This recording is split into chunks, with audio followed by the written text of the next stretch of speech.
દોસ્તો હાલમાં સમાચાર આવી રહ્યા છે વિસાવદરથી કે જ્યાં પેટા ચૂંટણી આયોજિત કરવામાં આવી હતી, જેમાં ગોપાલ ઇટાલિયા આમ આદમી પાર્ટીના ઉમેદવાર હવે વિજય જાહેર થયા છે અને ધારાસભ્ય બની ચૂક્યા છે। ત્યારે ગોપાલ ઇટાલિયાના એક સંઘર્ષની વાત કરવામાં આવે તો એમણે ખૂબ સ્ટ્રગલ કરવો પડ્યો હતો। જુદા જુદા સમયે લોકો જ્યારે વિડીયો વાયરલ કરી રહ્યા હતા એવા સમયે કલાકારો મિત્રો પણ જે ગોપાલ ઇટાલિયાની તરફેણમાં નહોતા અને કેટલાક લોકો જે જાહેર મંચ પરથી કલાકારો બોલતા હતા, જેમાં માયાભાઈ આહિરનું નામ પણ સામે આવ્યું હતું।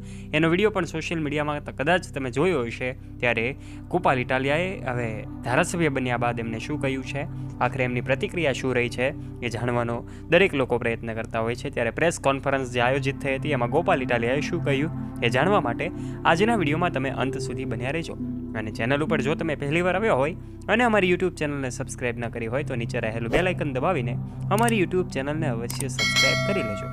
સૌથી પહેલાં દોસ્તો વાત કરવામાં આવે તો ગોપાલ ઇટાલિયા આમ આદમી પાર્ટીના ઉમેદવાર હતા।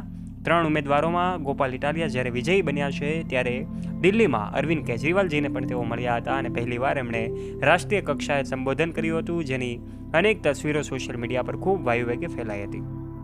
ગોપાલ ઇટાલિયા જેવા જ વિસાવદરમાં જીતે છે ત્યારબાદ એમને જે કાંઈ પણ ટ્રોલ કરનારા લોકો હતા એમાં ખાસ કરીને માયાભાઈ આહિરનો વિડીયો સોશિયલ મીડિયા પર ખૂબ વાયુવેગે ફેલાઈ રહ્યો હતો, જેમાં તેઓ એવું કહેવામાં આવી રહ્યું છે કે રાજકારણની એમણે વાત કરી હતી ત્યારે એમને જોઈને ઘણા બધા લોકો ઉશ્કેરાઈ ગયા હતા, પરંતુ ગોપાલ ઇટાલિયાએ એ વખતે ધીરજ ધરી હતી અને ધીરજતાથી કામ લઈ પોતે આજે જ્યારે એક ઉમેદવારમાંથી ધારાસભ્ય બની ગયા છે ત્યારે આ ગોપાલ ઇટાલિયા એમએલએ ગોપાલ ઇટાલિયા બન્યા છે। અને હવે જ્યારે એમની પાસે પ્રેસ કોન્ફરન્સમાં પૂછવામાં આવેલા અનેક સવાલોમાં એમ એક વ્યક્તિએ એવું પણ પૂછ્યું હતું કે માયાભાઈ આહિરને તમે શું કહેવા માગો છો, ત્યારે ચાલુ પ્રેસ કોન્ફરન્સમાં ગોપાલ ઇટાલિયાએ એવું કહ્યું હતું કે મારે કોઈને કાંઈ કહેવાની હવે જરૂર નથી, મારે ઈશ્વરનો આભાર માનું છું અને ભગવાન સૌને સદબુદ્ધિ આપે એવી વાત એમણે કરી હતી અને વાતને ટાળી હતી।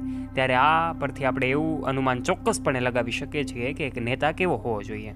એક નેતા સંવેદનશીલ વ્યક્તિત્વ એ વાતને ભૂલવાની તાકાત રાખે છે અને જ્યારે લોકો ભૂલ કરે છે ત્યારે એમને પણ યોગ્ય રીતે એમની સામે લડાઈ લડવાને બદલે પોતે એમને જતું કરે છે। આ એમનું ઉત્તમ ઉદાહરણ ગોપાલ ઇટાલિયાએ પૂરું પાડ્યું છે। ત્યારે એક ધારાસભ્ય ગોપાલ ઇટાલિયા હવે વિધાનસભામાં જ્યારે એમનો અવાજ ગુંજતો કરશે ત્યારે સૌ લોકો નવાઈ પામી જશે। માયાભાઈ આહિરે જે વિડીયો સોશિયલ મીડિયા પર પોસ્ટ કર્યો હતો, સૌ લોકો એવું અનુમાન લગાવી રહ્યા હતા, કોમેન્ટ કરી રહ્યા હતા કે એમણે એવું ન કહેવું જોઈએ, રાજકારણ અંગે પોતે કલાકાર થઈને વાત ન કરવી જોઈએ। ત્યારે દોસ્તો ગોપાલ ઇટાલિયા જેઓ ઉમેદવારી પદમાંથી જ્યારે પોતે પ્રેસ કોન્ફરન્સમાં આવે છે ત્યારે તમામ વાતોનો ખુલાસો પણ કરે છે।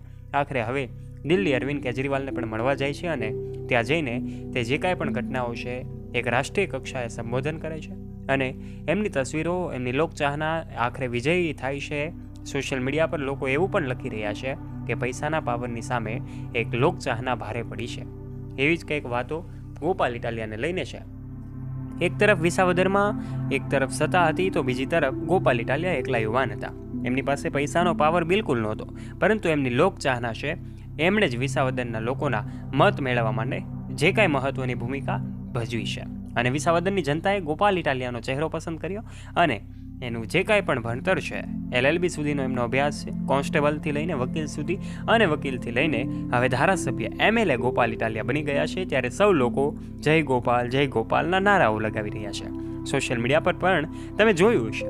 ત્યારે આ સમગ્ર ઘટના અને વિસાવદરની ચૂંટણી વિશે આપ શું કહેવા માગો છો?